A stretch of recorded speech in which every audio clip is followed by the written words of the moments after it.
Go ahead. Sit. This is a gorgeous looking puppy named Zoe. She's 7 months old. And in this video, this is our Roadmap to Success video. So we're going to try to summarize all the things we covered in the session. Now Chloe, sorry. Yes, I did. I caught that myself. So Chloe has already taken our puppy classes. A lot of the stuff we covered in this session are covered in our puppy classes, but they're covered in a 12-week program, so it's kind of hard to see how they all work in context. I think that the guardian should sit. Have a little bit more, now that they're kind of in context and in concert, it's a little bit easier to understand them.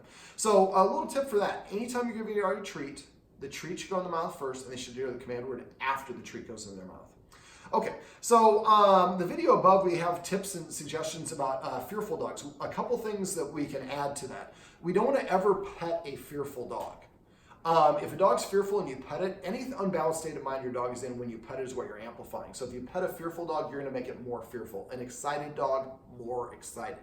Now, she does like to jump up a little bit, and I think that one of the guardians likes to pet her when he comes home, and she's excited. And it's a very normal thing. A lot of people do this, but it promotes the jumping and the overexcitement. And if I'm in an argument with somebody, if I'm really been passionate about the argument, we've really been arguing for a while, it takes me longer to settle down because I'm more invested in the conversation. So for the dogs, the energy level goes from 1 to 10. If you are petting the dog, give the dog up to level 9 or 10, it's going to take a long time for them to get back to level 1. But if you stop them at level 3 on the way up, it's easier for them to get themselves down. So one of the suggestions I would have when you guys come home is to ignore your dogs completely. Don't talk to them, don't look at them, if they're free, I should say. And just come inside, sit, that's passive training, we'll get to that in a sec. So just come inside and ignore them completely, wait for their energy to calm down. And it's going to be up here and it's going to come down. Wait for them to get close to a level 1 energy. Then when you start reaching for the dog's going to start wiggling, pull your arm back, and then continue your business. Don't give the dog any chastisement. Don't tell it to do the wrong thing. Just continue. This is operant conditioning. What you're saying to the dog is, when you're calm and relaxed, you're very attractive to me. I want to pet and engage with you. As soon as you get excited, I lose interest and I move on. You become invisible to me. I am a dog psychologist or a dog behaviorist. I only use the first of the 2 doors. Door number 1 is a reward. Door number 2 is nothing happens. Door number 3, and this is what balanced dog trainers use, is the punishment. Dogs don't really learn very well for punishment, and they don't need the punishment. I just have door number 1, door number 2. Door number 1, the dog gets what it wants. Door number 2, nothing happens. Well, after enough repetition, I'm going to do what gets me what I want. And the dog is the one who comes to the conclusion that they're doing this on their own, as opposed to us telling them, sit, don't jump, don't do this, don't do that. We're constantly micromanaging our dogs. It's better to reward them when they offer the behaviors we want on their own voluntarily within that 3-second window. Now, dogs go through repetition, consistency, and good timing. It is very much a numbers game. You have to repeat it over and over consistently with good timing. Most of the time, we don't repeat it enough, we have poor timing, and we're not consistent. And that's why the dogs don't learn. We went through teaching Chloe to use this dog bed.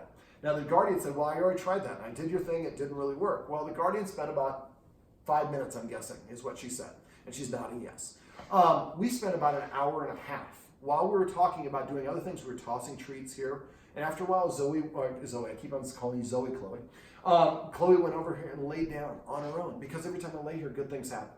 So for the dog bed, what I want you to do is you're going to let the dog see you have a treat, and you're just going to throw it on the dog bed, which we are calling, night-night. Night-night. So every time the dog licks up the treat, we say the word night-night. Now, and it has to be putting at least 1 or more paws on the dog bed. I can't remember if she was there, but just to be qualified. So that's the first stage. Night-night. This is the second stage. The first stage, we throw the treat, we leave a treat, or lure the dog on and put it and sit her down, and then give her the treat. So we say night-night after the treat goes in the mouth. These are 3 ways to entice the dog to want to go there. Night-night. The second stage is to reward the dog for the completion. This is what we just got talking about, the operant conditioning. So when you're watching, you're hanging out, and she sits down on it or goes there on her own, say the word night-night. If you have a treat, pull it out and throw it. So now every time I come over here, it rains treats. Well, this is where I should be hanging out. And this is important because one of the rules we went over to flip the leader-follower dynamic is to not allow the dogs on the furniture. Chill. So that's passive training, which we'll talk about here in a sec. The guardian said she likes it when the dog sits on its hip. So what we're going to do is use the clicker. Every time the dog sits on the hip, we're going to click and then give the dog a treat and say the word chill. If you don't have a clicker handy, when she lays on her side, just pet her and say chill. That works as well. You don't always have to give a treat. It jump starts, it makes it more powerful, not required, however. Okay, so we'll talk about passive training. Passive training is waiting for the dog to organically offer you the behavior that you want. So one of the things the guardian wants the dogs to do is come to her on command, and they don't always do that. So I want you to use passive training for that. Every time the dog comes to you on command, pet her and say the word come. And don't say good come or oh, what a smart girl or any of the rest of that, just the word come. So you get up and go to the bathroom, she comes to you, come. She sits down next to you, come. She lays down on her side, say chill. She lays down normally, say down. She brings you a toy, name all your individual toys. The first time she takes a bite of food, call it, maybe call hers tacos, and maybe hers is burrito, if we're using Mexican tip. So every time for 3 months that she takes her first bite of food, she hears the word taco. When Aurora over there hears the word taco, there's no food in her mouth. It doesn't mean the same thing. But when I say taco, when she hears taco, there's food in her mouth. So the context is taco means I eat. I also do this for like feeding, drinking. Every time the dog drinks, I say water. You don't have to teach your dog to drink, but rewarding them and marking it, not necessarily rewarding them, but marking it when they do is a good way to communicate that. Let me see. The guardian, also we talked about structured feeding, and that's basically one of the things we do for that is for feeding is a really important activity for dogs. There's something else I was trying to think of and it escaped me, but it'll come back to me and I'll remember here in a sec.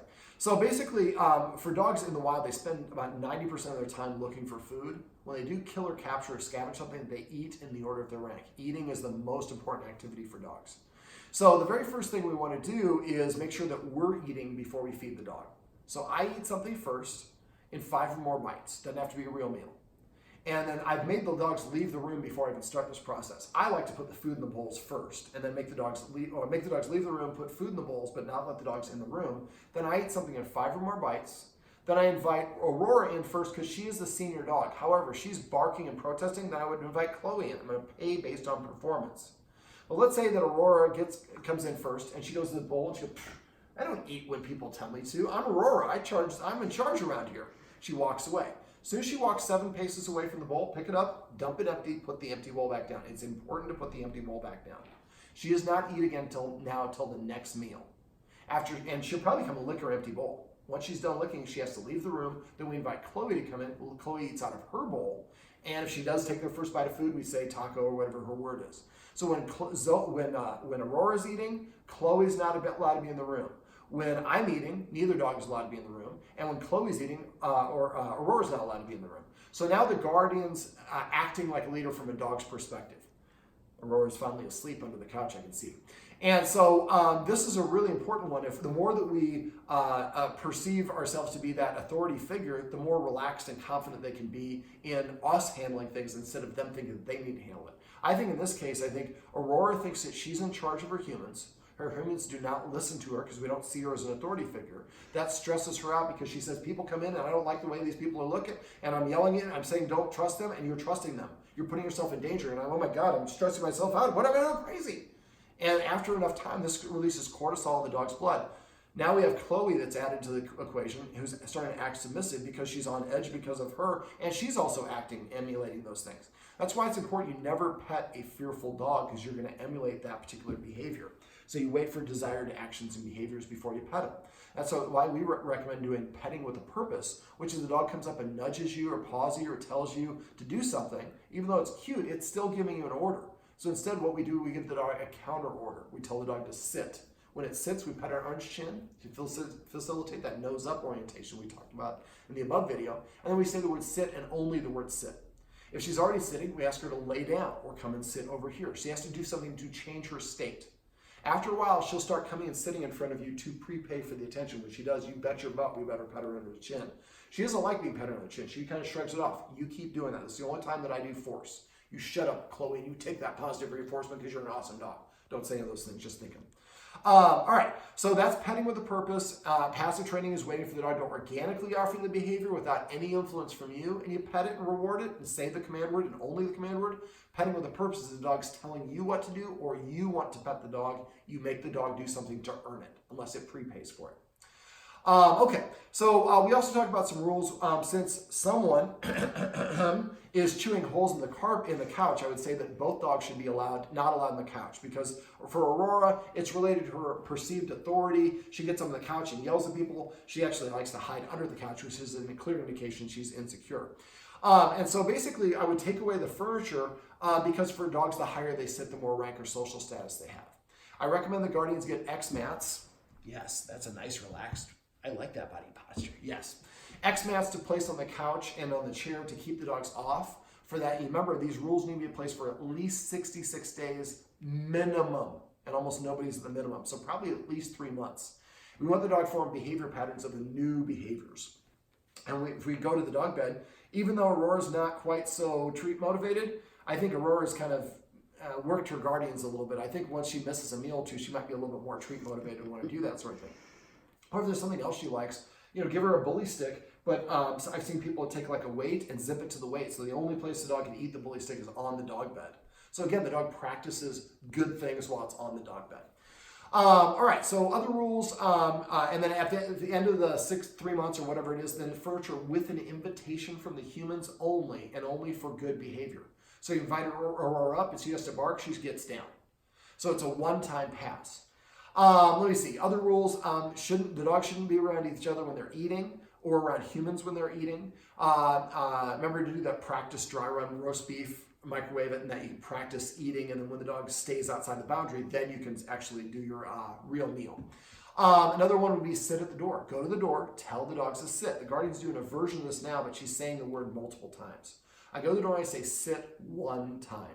If the dog does not sit by the count of 3, I sit down somewhere in the approximate area, and I show the dog that I've got other things to do. I pull out my phone and check some emails. I read a magazine or newspaper. I ask for a 60-second timer for Siri. After 60 seconds, I go back to the door and I command them again, sit. If they don't sit this time, and I walk within 3 seconds, I walk away for 2 minutes and sit down somewhere. Next time I walk away and sit down for 4 minutes, then for 8 minutes. I keep doubling the length of time till eventually when I go to the door and say sit, the butt hits the ground and I fly that door open. Let's say just Chloe's butt hits the ground and Aurora's still standing there barking at me, then I let Chloe out and I don't let Aurora out. Now, the thing that I forgot earlier came back to me. So one of the things I'd like the Guardian to do is get in the habit of pulling out one treat and asking the dogs to do an easy command. Come. Whoever comes and sits first gets the reward. Whoever comes second doesn't get a darn thing, unless they give you the same effort. If it's approximately, then I would tear it in half. But right now, the Guardian, like a lot of people doing, trying to make sure that she's being fair. So both dogs get a treat no matter what. Well, why should I bust my butt if the second dog gets the same reward as the first dog? I'm just going to do it my way. And I think that's a part of the relationship with these dogs, and the reason they're a little confused is they think that they're in charge. So basically, show the dogs, I'm going to pay whoever gives me the best effort, and eventually they will start competing for obedience. Right now they're competing for disobedience. And so they'll start sitting and coming to you more and more frequently. And the great time to do this is for no reason. Just pull out a treat and come. Come. Even if Aurora's not doing it all, she's staying under the couch and she's cleaning up, eventually Aurora's like, this is not very smart to be underneath the couch. I'm not getting anything. I'm going to go do what Chloe's doing. Eventually she'll start getting reward for that. Petting with a purpose and passive training, and the other nice thing about those, they do boost the dog's self-esteem and confidence because the dog's earning the affection as opposed to being given it for no reason. It also helps the dogs respect the humans as authority figures because they can no longer tell the humans what to do. They have to ask. And every time the human enforces a rule, the dog sees the human acting more like a leader. And you can go ahead and just put that down all the way on your pad if you want. It's a little bit more gentle. There you go. That's why I have a tripod. But the more that the dogs see us acting like leaders, the more they feel like, oh, they're in charge of people at the door. They're in charge of this. They're in charge of that. So I want to talk about the door in a second, but I also want to talk about potty training because she's having some potty training flare-ups. So I recommend the Guardians probably try out a new command word. I say business. You can use any word you want. So what you want to do is you go outside, and again, operant conditioning. We just go outside, and the dog has up to 5 minutes to start pottying. If it doesn't potty within 5 minutes, I bring it back inside. I would put the leash on it because, well, unless you're doing it with Aurora. But for her, she's so big, my carrier. Just tie her leash to your belt and walk around until she protests. Or you can put her in the kennel and then wait for her to protest. Usually about 15 to 45 minutes longer. Then you take her outside and give her up to 5 minutes only. After 5 minutes, it's not urgent enough for them to go. They're distracted. So I just follow the dog around for 5 minutes, and as soon as the dog starts to pee or poop, I say the word business one time in a normal tone of voice. When they get done, I crouch down and I have a treat with me, and I hold out the treat and I give the dog the treat, and then I say the command word after the treat goes in their mouth. I say business again. After a while, the dog starts to associate the command word with the action, and then the action or the command word with the reward, and all three of those become synonymous. Then the dog's like, I will dare not waste this urine. This stuff is valuable. If I do this outside, I get a reward. If I do it inside, nothing happens. Now, for a lot of people watching this, people make the two most common mistakes with potty training their dog is they rub the dog's nose in it, or they verbally chastise the dog. And both of these things have been clinically proven over and over and over again that they will make potty training harder, and oftentimes can result in reverted potty training where the dog starts doing it inside and away from the human, because I don't want to tell the human that I have to pee, because they get mad when I pee, they get mad. We mean to say I get mad when you pee inside, but what they hear is you get mad when I pee, and they just won't tell you. And they'll go hide in the house and do it somewhere, and that's the exact opposite. You want your dog to let you know. So if you think that punishment is required for potty training, you should get like a stick or something that would really hurt, and then smack yourself, because it's all our fault. It's never the dog's fault. We just haven't put them in a right position to succeed. Remember, they right after waking up, 5 minutes after eating, and 15 minutes after the start of playtime is the time that they're going to like to go. And when I'm also potty training, I try to take them out once an hour. So taking the right place, the right time is very beneficial. All right, so for the door. So one of the things I recommend the guardian do is what we call maintenance. The door has these glorious windows that go around it, but it allows the dogs to see out, and they can play the part of a guard dog. So what I'd recommend you do, and I would do this on the outside of the house so the dogs can't scrape it off, get some white paper, cut it precisely so it fits in each one of those window panes, and cover the bottom 3 panes on either side. We're taller, so we can still see through the top panes. It lets the sun through, it's just a filter. But now the dogs go to the window and they can't see out. Every time your dog barks at somebody passing your house, they think that they made the person keep going instead of invading your house because of their bark. So it's a reward or a validation, and it causes the dog to continue doing those things. So after a month or two of not having the visual acuity of that, they get out of that habit. At the same time, we're working on other things. When we come back, what we'll probably do is work on teaching the dog when we hear a knock at the door to actually come over here as opposed to rushing the door. But right now we have to make sure the dogs respect and listen to the humans, and that's through the enforcing the rules, petting with a purpose, adding structure like feeding the dogs after we eat and things along those lines. Let me think, what else? I'm trying to think. We need to go over, next time I come by, I'll go over some ways to disagree with the dogs, but I think right now I just really want you to focus on rewarding the things that you want when they organically happen, and then that's the passive training, petting with a purpose, enforcing those rules, and then the video that I went over above. I'd like to see if you can arrange to have neighbors, ideally, because you feel bad when you make people drive distances. These clients live kind of outside of the general area. And so basically, if we have a neighbor that comes by, that's really short, and then watch the video above, and they're tossing the treat, or you're clicking every time that the dog looks at it. And I would do this with both dogs. Now, I wouldn't do it with both dogs together. Now, when Aurora is barking, if we click or treat her while she's barking, then she thinks that that's the reward. So what we want to do is have maybe Chloe at daycare or spend at a friend's house or whatever. Have your friend come over when she stops barking. And I would try to. Problem is she likes to hide under the couch, which can be problematic. We'd like to have her out, but basically anytime that she looks at the person, we click and give a treat. And it might be better to do this outside. Outside there's distractions and a lot more escape routes. So maybe take her for out down to your neighbor's house. She's on a leash. Your neighbor's in the front lawn, and just kind of say, hey, Bob, I'm gonna stand over here, and I'm trying to get the dog not to bark at you. Do you mind if I hang out? No, do your thing. I'm gonna do work in my car. That's fine. And so every time she looks at Bob, click and then give her the treat and say Bob's name. Yeah, look at how quickly that happened. Chloe's already like, I want another treat. And see how she kind of turns away? She's saying, I don't deserve this positive reinforcement. Like, you shut up and take that positive reinforcement. That's the only time I forced. So the idea is to just get her just to look, Aurora, to look at the person and have something good happen. Night, night. So I didn't tell her to. I didn't show her I had a treat, but as soon as she did that, she started, and now she didn't actually go on there. This is a little bit of a stopgap measure. I was trying to do it reward her because that was her intent. And I'm paying the intent. Eventually we'll get the whole effect. Something else you can do is walking her with the other dog, because we're going to hopefully have her come back to some of our puppy class just for socialization time to build some confidence. We do the same thing every time she looks at the dog, and we maybe say puppy pal, or dog friendly, or those 2-word commands, but something 1-word command.